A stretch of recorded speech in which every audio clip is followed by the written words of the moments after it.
Над пашней пули лишь поют. Сжимало сердце от отчаяния, но без нужды цветов не рвут. Давно в народе примечали, как одержимые цветут.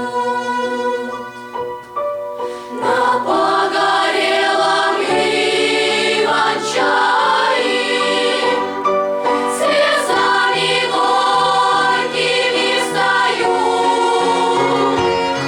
Сталя снарядами махали, махали, сынов и кровью окропляли, сынов чужими жизнями засевали, что обрывались здесь в бою. Ни птицы гнезда не соют, одни лишь только иван-чай цветут.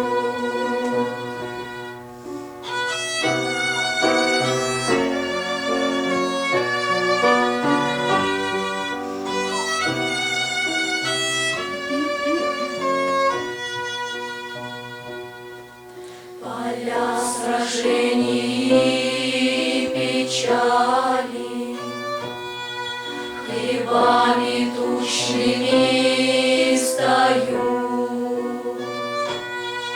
Полями жизни снова стали, но без нужды цветов не рвут. Издалека их примечают, как пламя ветры их качают, как пламя ветры их качают, но без нужды цветов не рвут.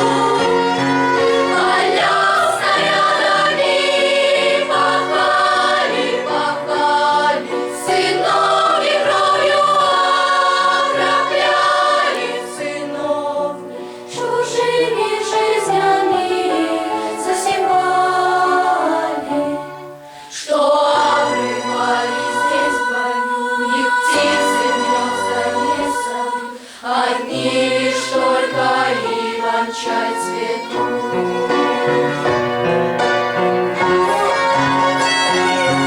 Поля снарядами махали, махали, сынов и кровью окропляли, сынов чужими жизнями засевали,